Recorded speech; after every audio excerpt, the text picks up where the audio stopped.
과연 나는 길게 줄을 서서 기다리는 환자들 한 사람 한 사람의 얼굴이 내게 환자로 오신 그리스도라는 사실을 기억할 수 있을까?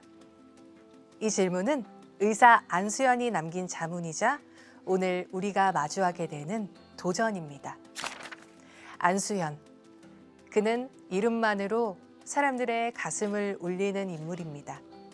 고려대 의대를 졸업하고 내과 전문의가 되어 군의관으로 복무하다 33세의 나이에 유행성 출혈열로 세상을 떠난 청년 의사. 하지만 이 짧은 생애는 수많은 사람들의 신앙과 삶을 바꿔놓았습니다. 레지던트 시절 모든 의사들이 집단 파업에 참여할 때 그는 병원에 남았습니다. 동료들은 그럴 줄 알았다며 그를 말리지 않았습니다. 그는 의사의 소명이 환자 곁에 있는 것임을 믿었기 때문입니다. 병원에서는 매일 밤 혼자 중환자실을 돌며 환자 곁에서 조용히 기도했습니다.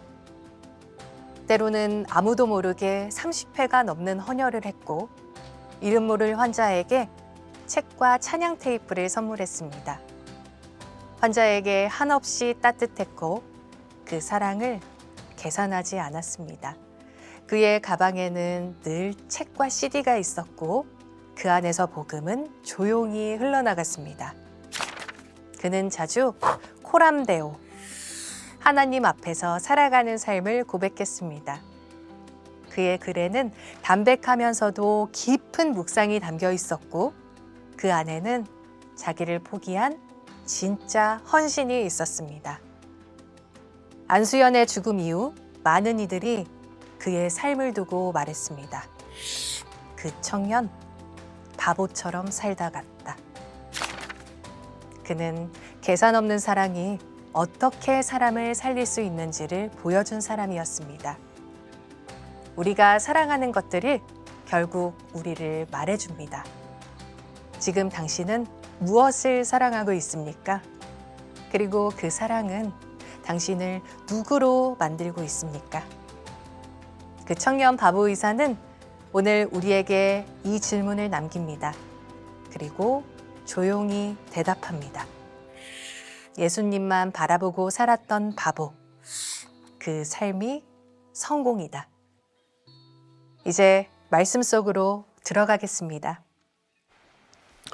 오늘 제가 가지고 있는 마음의 소원은 예수님의 삶을 잘 전하면 좋겠다. 그래서 오늘 크리스마스에 예수님 이야기를 좀 하면 좋겠다는 마음이 있어요. 오늘이 무슨 날이죠? 응? 크리스마스. 크리스마스는 휴일이죠. 공휴일. 응? 공휴일. 미국에서는 요즘 아마 되게 이제 서구권에서 그런 것 같아요. 크리스마스, 메리 크리스마스 이런 인사 하지 말자, 못하게 하기도 합니다. 왜냐면 이 날을 그냥 해피 홀리데이 이렇게 인사를 하려고 합니다. 왜 메리 크리스마스 인사를 하지 못하게 할까요? 메리 크리스마스는 무슨 말이냐면 크리스마스, 크라이스트, 마스는 미사, 예배드리다 이런 뜻입니다. 우리가 기쁘게 예수님을 예배합니다. 이게 메리 크리스마스입니다. 그렇게 하지 말자, 세상이 그렇게 말을 합니다. 그런데 오늘 이 날은 우리들이 예수님을 기억하고 기념하는 날입니다. 어떻게 인사하죠? 메리 크리스마스. 그래서 우리 한번 모두 있는 분들 웃으면서 메리 크리스마스 한번 인사를 다시 한번 손을 들면서 해봅시다. 시작. 메리 크리스마스. 네. 그리고 오늘 말씀의 이제 주제와도 연관이 되는데 그 청년 바보 의사, 예수님을 따라 닮아 산다는 것은 바보처럼 살아가는 일이다. 우리 다시 한번 인사하는데 바보처럼 삽시다. 바보 표정을 좀 짓고 바보처럼 삽시다. 다 같이 시작. 바보처럼 삽시다. 이제 왜 제가 이런 이야기를 하는지는 여러분들이 말씀 속에서 답을 이제 찾아가게 될 겁니다. 오늘을 사는 우리들이 참 불행하게 생각되는 것은 많은 상징, 의미들을 잊고 살아가는 것이 아닌가. 예전에 우리들이 부활절을 맞이하면 모두 흰 옷을 입고 예수님의 부활을 축하했어요. 크리스마스 때가 되면 빨강, 초록, 흰색 그리고 황금색 옷을 입습니다. 여기 보니까 크리스마스 옷을 안 입은 분이 꽤 많이 있네요. 내년도부터는 여러분들이 어디가 되든 크리스마스 그 상징을 좀, 저도 여기 여기. 예. 빨간색은 무슨 의미일까요? 예, 사랑, 예수님의 보혈을 의미합니다. 초록색은 무엇을 의미할까요? 옛날 게 서구 사람들이 겨울에 이 초록색 옷을 입으면서 영원히 변치 않는 영원을 뜻하는 그런 색깔입니다. 그리고 하얀색은 우리가 잘 아는 것처럼 순결, 거룩함을 상징하고, 황금색은 예수님 앞에 드렸던 동방박사들의 예물, 귀한 것을 상징합니다. 오늘 제가 엘리베이터에서 9시 50분 예배 때 성도들을 만났어요. 메리 크리스마스. 이게 크리스마스 색들이 안 보이네요. 그런데 한 분은 옷을 탁 보면서 여기 빨간 하트가 몇 개 있더라고요. 그런 옷 있어요. 근데 한 분은 아무리 봐도 없어요. 그래서 제가 가만히 보니까 입술이 빨갛더라고요. 그래서 내년도에 입술이라도 빨갛게 바르고, 아무튼 다 크리스마스 옷을 좀 입고, 우리들의 상징을 잃어버린 시대에 우리들이 의미 있는 것들을 회복하는 것은 중요할 것 같아요. 자, 오늘 아침 하나님의 시선, 여러분 아침 묵상을 하고 온 분이 얼마나 되는지 모르겠지만, 제가 아침에 제가 녹화를 해놓은 거지만 보면서 주님의 탄생과 우리의 거듭남이라는 주제로 되어 있는데, 마지막 부분에 그런 그 문장, 우리가 기억해야 될 한 문장이 그리스도의 속성이 우리에게 나타나는 것이 거듭남입니다. 제가 오늘 여러분들에게 크리스마스의 메시지를 전하고 싶다는 이야기를 했어요. 크리스마스가 뭘까요? 예수님의 속성, 예수님의 모습이 우리 가운데 나타나는 것, 그것이 거듭남입니다. 그러니까 저와 여러분들에게 물어야 될 굉장히 큰 도전이죠. 우리 안에 주님의 속성이 있어야 우리가 그리스도인이고, 오늘 크리스마스를 기념해야 되는 가장 큰 이유는 우리 안에 그리스도가 있는가를 보아야 되는 거죠. 그 청년 바보 의사 책을 보면서 저는 딱 한 문장으로 이렇게 정리를 했습니다. 나를 부끄럽게 한 책이다. 저는 이 책을 보면서 제가 많이 부끄러웠어요. 33살 예수님이 돌아가셨던 그 나이에 세상을 마감한 안수연을 수식하는 말, 고려대학교 91학번, 의과대학 91학번, 그는 내과 전문의, 한국 누가의 회원, 영락교회 헬퍼십 공동체 예흔이라는 곳의 리더, 28사단 의무대 군의관, 프리랜서 칼럼니스트, 그리고 유행성 출연료로 죽은 사람. 아무리 봐도 그의 인생에서 성공적이라고 할 만한 그런 근거들을 찾기가 쉽지 않습니다. 어떻게 보면 전혀 성공적이지 않은 삶을 살았던 사람입니다. 그가 교회를 다닐 때 가장 열심히 했던 사역이 예흔 사역입니다. 예수님의 흔적, 그건 예배를 돕는 그 사람들에게 그 당시 우리나라에 잘 알려지지 않은 CCM이나 어떤 DVD 같은 것들을 틀어주면서 예배에 대한 것들을 사람들에게 소개하는 것이었다. 근데 그 책에 보면 어떤 때는 스태프가 예배 드리는 사람보다 많았던 적이 있었다. 그러니까 그가 교회에서 하는 사역도 우리들의 기준, 우리의 평가에 의하면 결코 성공적으로 보이지 않습니다. 우리는 성공을 어떻게 생각하나요? 우리들이 흔히 이야기하는 성공, 어떤 결과물들을 바라보며 저 사람은 성공했다, 성공하지 않다, 그렇게 이야기를 하죠. 그런데 오늘 우리들에게 주는 도전은 결과물에 대한 것이 아닙니다. 그가 살아가는 삶이 옳으냐, 세상의 눈으로 볼 때 이 땅 위에 오셨던 예수님이 사셨던 삶은 결코 성공적이지 않습니다. 왜? 이 땅 위에 오셨던 예수님은 십자가에 달리셨으니까. 그런데 예수님의 삶은 끊임없이 올바른 방향을 향해 가고 계셨어요. 그게 뭐예요? 하나님께서 이 땅 위에 예수님을 보내신, 하나님이 세상을 이처럼 사랑하사 독생자를 주셨으니 그 길을 예수님은 가고 계셨어요. 오늘 이 안수연에 대한 이야기를 하면서 저에게 떠올랐던 말씀이 오늘 우리가 읽은 본문 말씀입니다. 이후로는 누구든지 나를 괴롭게 하지 말라. 내가 내 몸에 예수의 흔적을 지니고 있노라. 이 부분을 유진 피터슨의 메시지 성경에 보면 이렇게 적어놨더라고요. 아주 솔직히 말씀드리자면 나는 더 이상 이런 말다툼에 시달리고 싶지 않습니다. 내게는 해야 할 일, 훨씬 중요한 일이 있습니다. 이 믿음으로 진지하게 사는 것입니다. 내 몸에는 예수를 섬기다가 얻은 상처 자국이 있습니다. 갈라디아서를 이야기할 때 자유의 복음이라는 말을 합니다. 사도 바울이 예수를 믿고 그가 얻게 된 자유에 대한 이야기이죠. 근데 사도 바울이 자유의 복음 안에서 그 상처를 이야기하면서 이게 무슨 의미일까 생각해보니까 여러분, 나를 괴롭히지 마십시오. 내가 살아가는 것은 내 안에 주님께서 주신 흔적을 가지고 살아가는 것인데, 나는 어떤 논쟁이나 그런 것에 휘말리고 싶지 않습니다. 나를 괴롭게 하지 마십시오. 이렇게 얘기하는 거거든요. 갈라디아서 6장 14절과 15절에 보면 이런 말씀이 있어요. 그러나 내게는 우리 주 예수 그리스도의 십자가 외에 결코 자랑할 것이 없으니 그리스도로 말미암아 세상이 나를 대하여 십자가에 못 박히고 내가 또한 세상에 대하여 그러하니라. 할례나 무할례나 아무것도 아니로되 오직 새로 지으심을 받은 것만이 중요하니라. 사람들이 예수를 어떻게 믿느냐 논쟁하고 할례냐 무할례냐라고 이야기할 때 여러분, 저는 그게 별로 의미가 없습니다. 나는 십자가에 못 박히신 예수님 외에는, 그 상처와 흔적 외에는 내가 전할 것이 없습니다 라고 말을 하죠. 사도 바울로 하여금 끝까지 그 얘기를 가게 했던 것은 그 속에 있었던 예수님의 흔적이었어요. 예수님의 흔적은 사람들에 의해 흔들리는 것이 아니에요. 오늘 제가 예수님의 이야기를 좀 전하고 싶다 그랬어요. 우리는 이런 표현을 자주 합니다. 나 예수님을 믿습니다. 여러분들에게, 저에게 예수님을 믿습니다 라는 의미는 뭔가요? 이 흔적은 뭔가요? 사도 바울에게 있었던 예수를 믿음으로 인하여 그가 가지고 있었던 흔적, 예수님을 믿는 것으로 인하여 기꺼이 그가 고통을 받았던 흔적, 예수님을 믿는 것으로 인하여 기꺼이 우리들이 십자가를 지었던 흔적, 내가 그 흔적을 지니고 있기 때문에 나는 이렇게 살아갈 수 있습니다. 오늘 예수님의 이야기는 우리들에게 어떤 들뜬, 예수님의 이야기는 어떤 추상적인 것을 말씀하고 있는 것이 아니라 내가 예수님을 믿기 때문에 나는 이렇게 살아갑니다라는 삶의 이유가 분명해야 되는 거예요. 전혀 성공적인 것처럼 보이지 않았던, 어쩌면 너무나 피곤하게 살다가 33살에 이 삶을 마감한 그 안수연, 그의 삶에는 우리들이 원하는, 우리들이 바라는 그런 성과가 있지 않았어요. 다시 말하면 성과가 그의 삶을 좌지우지하지 않았어요. 그는 단지 예수의 흔적이 어떤 것인지를 보여주기를 원했어요. 그래서 그의 책에 보면 그 표지에 이런 글이 있어요. 과연 나는 길게 줄을 서서 기다리는 환자들 한 사람 한 사람의 얼굴이 내게 환자로 오신 그리스도라는 사실을 기억할 수 있을까?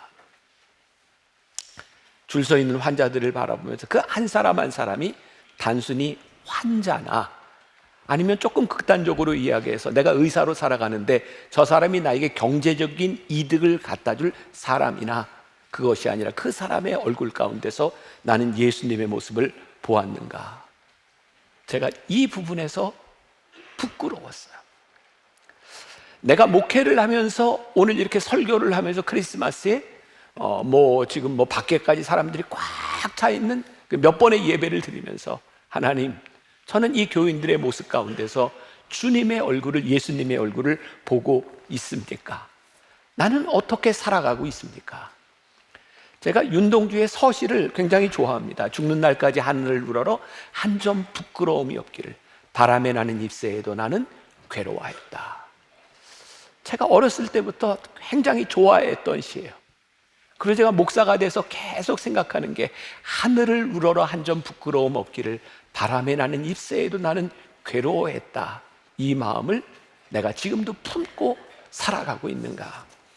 오늘 여러분들을 부르신 여러분들의 삶의 어떤 사명, 여러분들 앞에 주어진 어떤 사람들을 바라보며 한 사람 한 사람 그들의 모습 가운데서 주님의 모습을 보고 있는가? 이 생각이 우리들의 삶을 굉장히 진지하게 만들어주고 깊이 있게 만들어주고 우리들의 삶의 놀라운 역사들을 경험하게 해요. 여러분들 아시죠? 지금 크리스마스가 오기까지 대강절 4주 동안 제가 책 이야기를 했지만 계속 예수님 이야기를 했어요. 예수님의 길에 대해서, 예수님이라면 어떻게 하셨을까? 두려움에서 사랑으로 계속 예수님 이야기를 했어요. 그리고 지난주 저에게 굉장히 이렇게 고민을 안겨주었던, 예수님이라면 어떻게 하셨을까? 제가 청년 예배를 마치고 저 뒤에 로비에서 한 청년이 저에게 공황장애로 그리고 잠도 제대로 자지 못하고 하루에 4번, 5번씩 약을 먹어야 되는 그 청년하고 이야기를 하면서, 제가 어쨌든 이야기를 했다고 생각하고 제 방으로 왔는데 제 마음속에 계속 내가 조금 더 친절하게 대했더라면, 그리고 제가 설교 시간에 이런 고백을 했을 때 그 청년이 그 설교를 들었어요. 지난주에 로비에서 다시 만났어요. 저는 처음으로 그 청년에게서 그 청년이 암투병을 하다가 학교 교사인데 아이들 때문에 공황장애가 왔고 잠을 자지 못하는 심각한 어려움 가운데 있다는 이야기를 더 듣게 됐어요. 제가 예수님이라면 이 청년의 모습에서 예수님의 모습을 본다면 내가 진지해야 되겠다. 그리고 진지하게 얘기를 들었어요. 오늘 9시 50분 예배를 마치고 그 청년이 다행히 여기에 있었더라고요. 다시 나와서 저에게 이렇게 얘기했어요. 목사님이 제 설교를 하는데 제가 혼자가 아니라는 것 때문에 외롭지 않아서 너무 감사했어요. 목사님, 제가 잘 이겨나갈 수 있도록 기도해 주세요. 그래서 같이 손을 붙잡고 기도했어요. 제 삶을 진지하게 만들어주는 것은 제가 목회하고 있는 모든 사람들에게 만족을 줄 수 있는 일이 아니라 지금 내 앞에 있는 사람의 모습 가운데서 예수님의 모습을 볼 수 있는가, 그게 내 삶을, 여러분들의 삶을 진지하게 만들어주는 것이 아닐까. 예수님의 속성이 내 안에서 나타날 때에 비로소 우리는 거듭난 그리스도인이라고 말할 수 있지 않겠는가. 잠깐 이 책 한 부분 낭독을 듣고 이어가겠습니다. 또 청년 의사는 자기 것을 아끼지 않고 나누는 사람이었습니다. 누군가 필요하다면 자기 시간을 내주었습니다. 누군가 필요하다면 찬양 테이프와 신앙 서적을 선물했습니다. 그가 메고 다니던 검은 가방 속에는 마르지 않는 샘처럼 책과 음반이 쏟아져 나와 필요한 사람들에게 전해졌습니다. 대가를 바라지 않는 그의 사랑은 사람들을 하나님 앞으로 한 발 한 발 다가가게 만들었습니다. 자신의 피도 나누었습니다. 아무도 모르게 한 헌혈이 30회가 넘었습니다. 적십자에서 주는 헌혈 유공 은장을 받았지만 그가 죽기 전까지는 누구도 그 사실을 몰랐습니다. 33살에 안수연이 유행성 출혈열로 군대에서 군의 간 시절 죽기까지 사람들은 그가 어떻게 살았는지 잘 몰랐어요. 근데 그의 죽음으로 인하여 그가 살았던 삶이 바보 같은 그의 인생이 다 알려지기 시작했어요. 바보라는 말, 이 말을 묵상하며 그의 일기에 남겼던 한 문장, 저에게는 굉장히 인상적이었어요. 하나님께서 내가 하기를 원하셨던 그 일은 무엇인가? 더욱 담대하자. 저에게는 이게 이런 뉘앙스로 느껴졌어요. 하나님께서 내게 하기를 원하셨던 그 일은 무엇인가? 더욱 담대하자. 자신을 격려하는 말로 느껴졌어요. 안수연, 그가 자신을 격려하지 않으면 끝까지 이 길을 갈 수 없는 자신의 나약함을 알았기 때문에 더욱 담대하자. 그렇게 스스로를 격려하고 있는 것 같았어요. 바보, 그 청년 바보 의사, 바보라는 말은 뭘까요? 결코 계산적이나 어떤 논리로 설명되는 삶을 살지 않는 거예요. 여러분, 누구를 바보라 하죠? 바보 같은 놈. 어떤 놈이 바보 같은 놈이에요? 논리적이고 합리적이기도 하는 그 바보 같은 놈. 예수님의 삶이 참 바보 같았고요. 예수님을 닮아가는 사람들의 삶이 참 바보 같아요. 근데 바보 같은 삶을 살았던 이유가 한 가지 있더라고요. 그게 뭐냐면 코람데오에서, 코람데오. 라틴어의 코람데오, 누구 앞에, 데오, 하나님 앞에 설 때에 우리는 필연적으로 바보 같은 인생을 살 수밖에 없어요. 코람데오, 하나님 앞에 선다고 하는 건 무엇일까? 나의 주권을 하나님 앞에 드리고 나니 내가 살아가는 삶이 아니라 하나님이 우리들에게 주신 사명을 따라 살아가게 되는 것, 그게 코람데오예요. 크리스마스는 우리가 예수님의 나심을 바라보는 것은 그냥 우리들이 축하하는 것인 그런 의미를 가지고 있는 것이 아니라 예수님의 삶이 우리 가운데 들어오는 것이 어떤 것인가. 몇 주 전에 우리 교회 목회자들이 찾던 승합차에서 교통사고가 났어요. 저는 그 나중에 소식을 들었는데 6명의 목회자들이 꽤 큰 사고였던 것 같아요. 상대 차량은 거의 폐차가 될 정도 수준이었고 운전하고 있었던 앞에 탄 목사님은 다 에어백이 터질 정도로 그런 사고였던 것 같아요. 그런데 그 사고가 난 날, 그 다음 날이 수험생 기도회였고, 그리고 목회자 중에 한 사람은 수험생 기도회를 담당해야 되는 목회자였습니다. 담당 목사님이 그 사고 났다는 얘기를 듣고 목회자들에게 빨리 병원 가서 일단 어디 잘못됐는지 알아봐. 근데 병원에 갔다 와서 그 젊은 목사님은 집으로 가지 못했어요. 다음 날이 수험생 기도회이기 때문에 그걸 준비해야 됐고, 주일이 왔을 때 어떤 우리 교회 여자 목사님은 멍이 든 채로 설교를 해야 됐어요. 우리 교회 목회자 중에 하나가 그런 모습을 보면서 너무 마음이 상해서 교회를 사임해야 되겠다는 생각을 했대요. 어떻게 저렇게 비인간적일 수 있는가?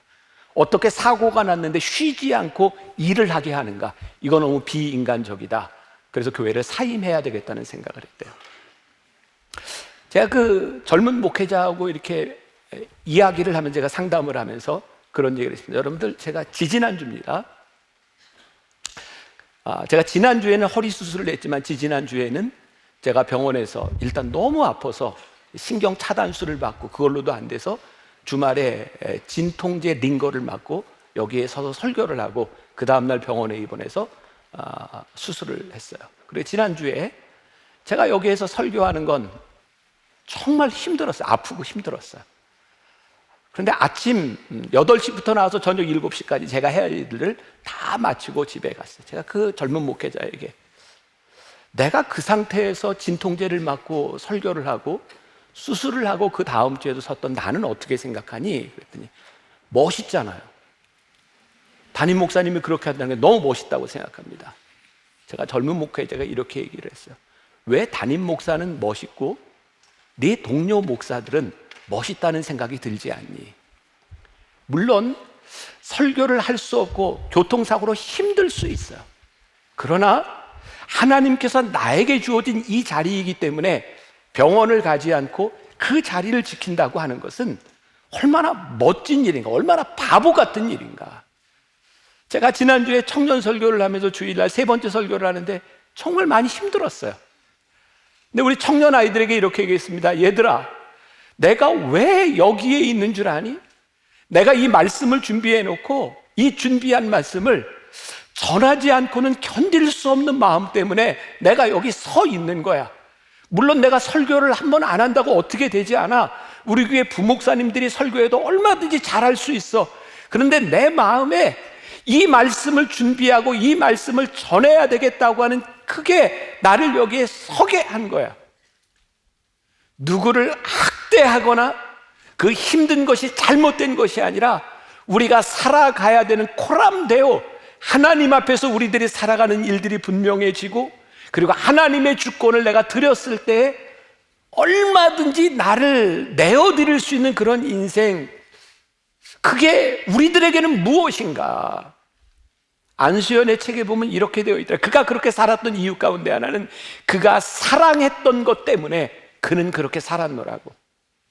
오늘 여러분들에게 그런 질문을 던질 수 있을 것 같아요. 우리들이 그렇게 살아갈 수 있는 내 삶에 사랑하는 것, 그것은 무엇인가? 무엇이 우리들의 삶을 움직여주고 있는가? 요한복음 3장 16절, 하나님이 세상을 이처럼 사랑하사 독생자를 주셨으니 누구든지 그를 믿는 자마다 멸망치 않고 영생을 얻게 하려 하심이라. 예수님이 이 땅 위에 사셨던 일은 이처럼 사랑하신 무엇을? 이 세상을. 그래서 주님은 십자가를 지시고 주님은 이 땅 위에서 그렇게 사셨던 거예요.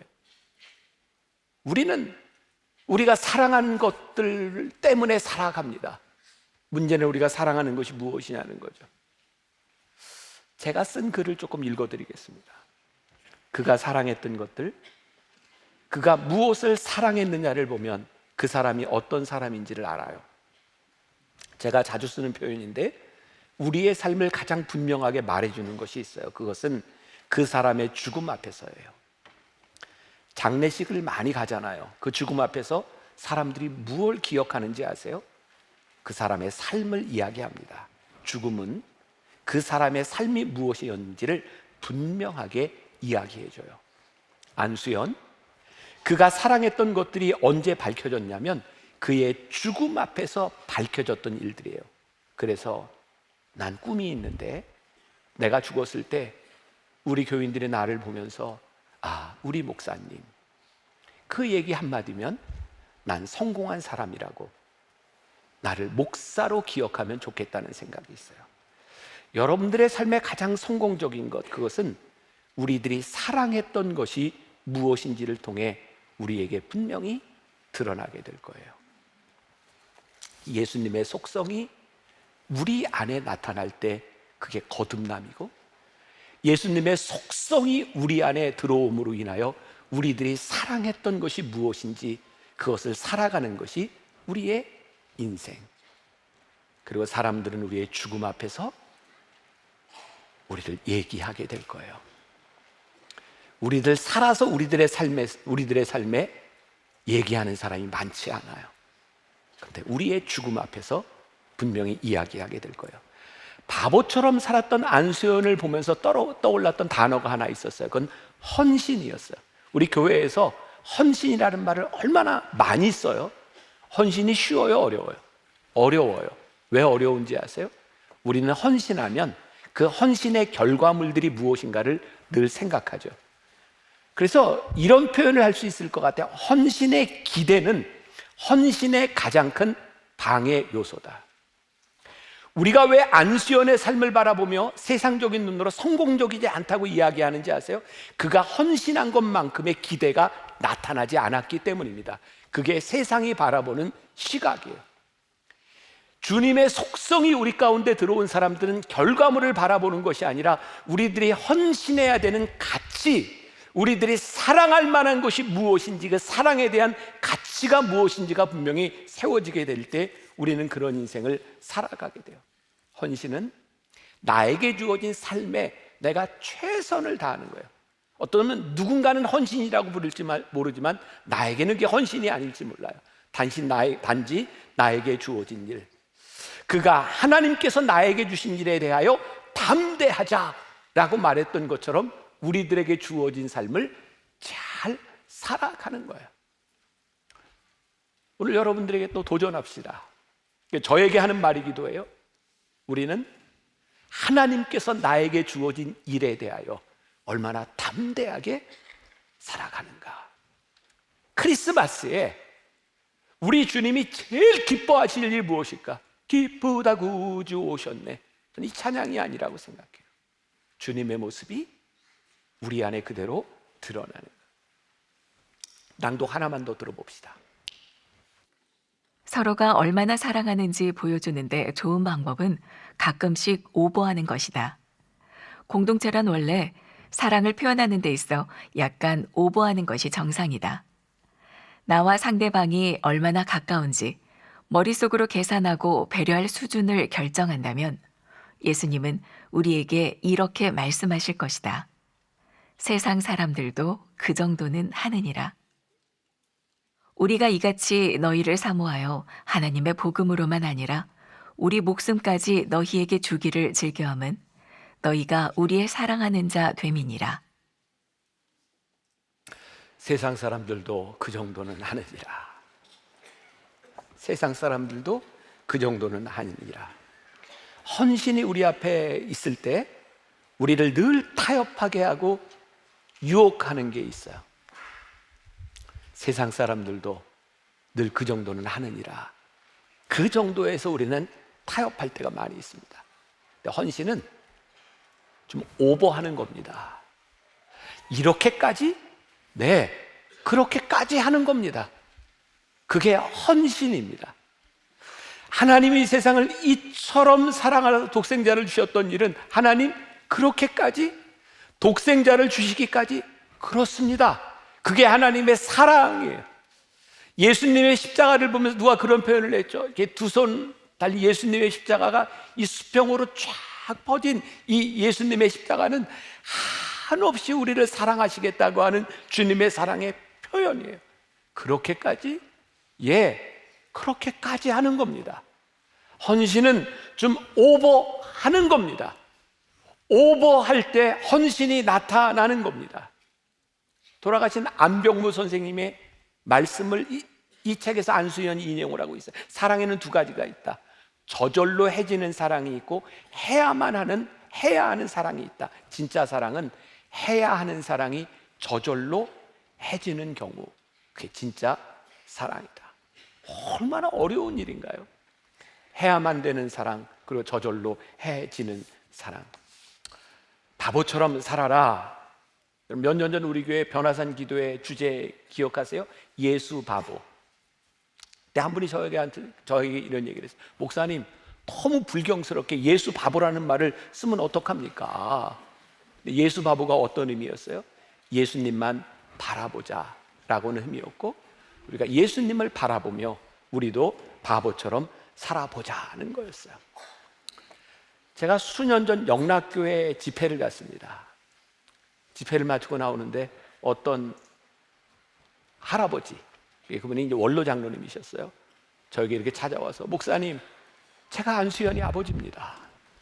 그러면서 저에게 이렇게 얘기해요. 목사님이 그때 그 청년 바보 의사 그 책이 나왔을 때 저는 기억이 잘 안 나는데 제가 출판사에서 1000권을 사서 젊은이들에게 나누어 줬던 모양이에요. 그리고 설교 시간에 그 청년 바보 의사 안수연 이렇게 이야기를 하면서 좀 과장됐을 수 있다. 그분이 저에게 하네요. 목사님, 그때 목사님이 설교 시간에 소개해주고 알려준 그 일로 인하여 이 책이 30만 권이 팔렸고요. 그래서 안수연 장학회가 생겼습니다. 그런데 목사님, 우리 아들이 죽기까지 저는 아무것도 모르고 있었습니다. 우리 아들이 그렇게 사는지 모르고 있었습니다. 우리 아들이 30번 헌혈한 것도 저는 모르고 있었습니다. 예수님 때문에 해야만 되는 사랑을 해주는 사랑으로 살았던 평범한 사람은 금세 잊혀지지만 바보는 쉽게 잊혀지지 않습니다. 바보는 오랫동안 우리들의 기억에 남습니다. 제가 예수 바보 변화산 설교를 준비할 때 제가 굉장히 설레는 마음으로 말씀을 준비했던 기억이 나요. 그리고 나도 바보처럼 살았으면 좋겠다는 생각이 들었어요. 죽은 후에 바보 같은 사람을 오래 기억할 수 있는 사람이 된다면. 가끔 제가 그런 이야기를 들어요. 근데 제가 특히 이 책을 읽고 제 삶을 다시 탁 이렇게 리어레인지 할 때였어요. 한 분이 저에게 그렇게 얘기해요. 목사님, 왜 그렇게까지 살아요? 근데 그때 제 마음에 저 그렇게까지 살고 싶어요. 예수님을 바라보며 사는 인생, 예수님을 우리들의 삶에 가장 귀하게 여길 때 그분의 속성이 우리 안에 들어오면 그때 우리는 거듭남의 삶을 살아가는 거예요. 오늘 제 마음의 소원이 여러분들 마음의 소원이 되었으면 좋겠습니다. 아니에요? 우리 바보처럼 사는 인생이 되었으면 좋겠습니다. 누가 우리를 알아주지 않아도, 내 삶에 지금 이게 성과물이 보이지 않아도 우리들이 살아가는 삶의 방향이 맞다면 담대하게, 예수님이 나에게 주신 사명이 분명하다면 담대하자. 우리가 끝까지 이 길을 잘 달려가는 여러분들이 되었으면 좋겠습니다. 오늘 크리스마스 예배를 드리며 여러분들을 성만찬으로 초대하려고 합니다. 이 성만찬을 통해서 예수님의 속성이 어떤 속성? 나를 위해 찢기신 예수님의 몸과 나를 위해 흘리신 예수님의 피가 내 안에 들어옴으로, 주님, 나도 주님처럼 그렇게 바보처럼 살아가고 싶습니다. 오늘 여러분들의 믿음의 고백이 있는 성만찬으로 여러분들을 초대합니다. 우리 주 예수보다도 귀한 것은 없네. 우리 찬송하며 성만찬을 준비하겠습니다.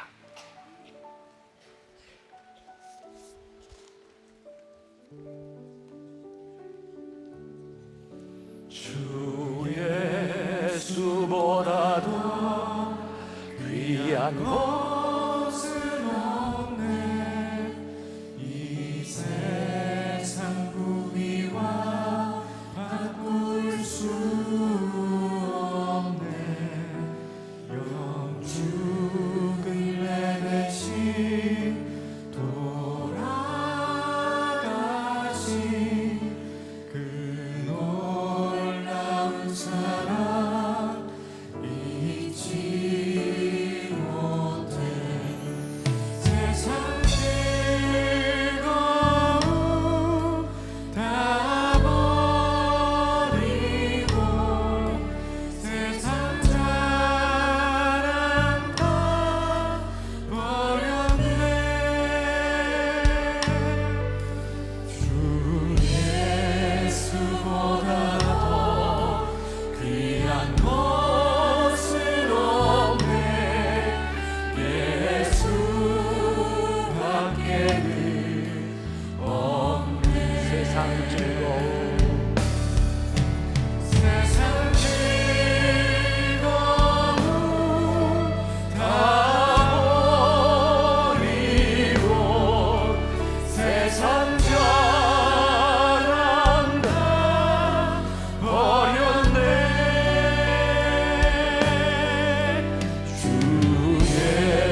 기도하겠습니다.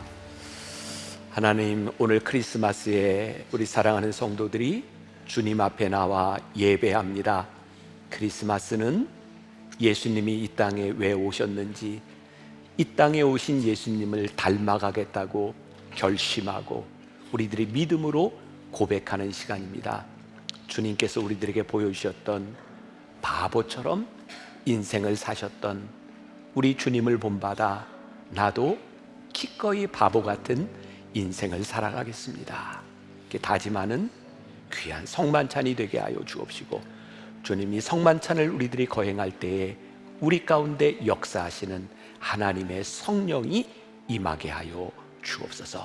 함께 하심을 믿사오며 예수님의 이름으로 기도했습니다. 아멘. 여러분들을 오늘 크리스마스의 귀한 성만찬의 자리로 초대합니다. 성만찬은 우리들에게 굉장히 중요한 상징을 이야기해 주고 있습니다. 주님께서 왜 우리들에게 이 성만찬을 베풀어 주셨는지, 예수님께서 제자들과 함께 최후의 만찬 십자가를 지시기 전에 식사를 하시며 빵을 떼어주시며 말씀하셨습니다. 이것은 너희를 위해 찢기는 내 몸이니 이것을 먹을 때마다 나를 기념하라 말씀하셨습니다. 또 예수님께서는 제자들에게 포도주를 따라주시며 말씀하셨습니다. 이것은 너희를 위해 흘리는 내 언약의 피니 이것을 마실 때마다 나를 기념하라 말씀하셨습니다. 사랑하는 여러분, 이 성만찬은 우리 주님이 어떤 분이신지를 나를 위해 찢기고 나를 위해 흘리신 예수님의 살과 피를 기념하며 우리들이 성만찬에 참여합니다. 오늘 여러분들이 성만찬에 참여할 때 여러분들이 깊이 묵상하고 또 기도하면서 이 성만찬의 자리에 나오면 좋겠습니다. 내 속에 주님을 모시고 내가 주님처럼 살아가겠습니다. 귀한 이 성만찬의 자리에 여러분들을 초대합니다. 다시 한번 기도하고 성만찬을 시작하도록 하겠습니다. 우리를 위해 찢기신 예수님의 몸, 우리를 위해 흘리신 예수님의 피, 우리들이 기념하며 오늘 이 성만찬의 자리에 나아갑니다. 우리 마음속 깊은 곳에서 나도 예수님을 닮아 살아가겠습니다. 기꺼이 예수님처럼 살아가겠습니다. 다짐하는 귀한 만찬이 되도록 인도하여 주옵소서. 주께서 역사하여 주실 줄 믿사오며 예수님의 이름으로 기도합니다. 아멘.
사랑하는 여러분, 여러분들의 삶에 가장 사랑하는 것이 여러분들의 삶이 무엇인지를 말해줍니다. 오늘 주님의 살과 피를 체험하고 참여한 여러분들의 삶에 내가 사랑하는 것이 무엇인지 우리들의 삶의 정체를 보았으면 좋겠고, 우리 주님을 닮아가는 것이 거듭난 자의 모습인데, 주님, 우리가 예수를 믿는 자로 내가 이렇게 예수님을 믿습니다, 주님을 닮아가는 삶의 흔적이 여러분들 가운데 보여지기를 원합니다. 저와 여러분들이 함께 이 성만찬을 참여하고 우리들의 삶에 그런 깊은 고민이 있었으면 좋겠어요. 주님, 우리가 어떻게 살아가야 될까요? 주 예수보다 더 귀한 것은 없네. 우리 다시 한번 찬양하면서 우리 믿음으로 고백하면 좋겠습니다.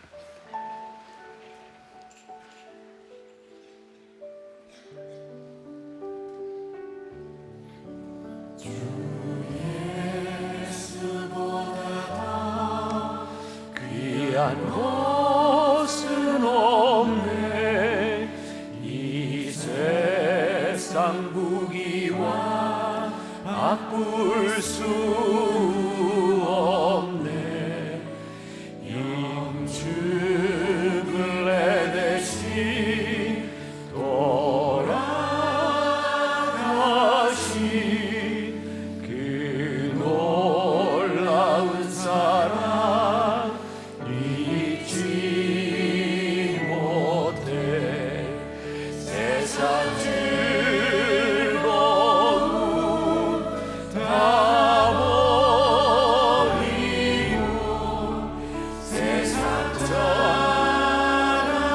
다 버렸네. 주 예수보다 더 귀한 것은 없네. 예수밖에는 없네. 주 예수보다 더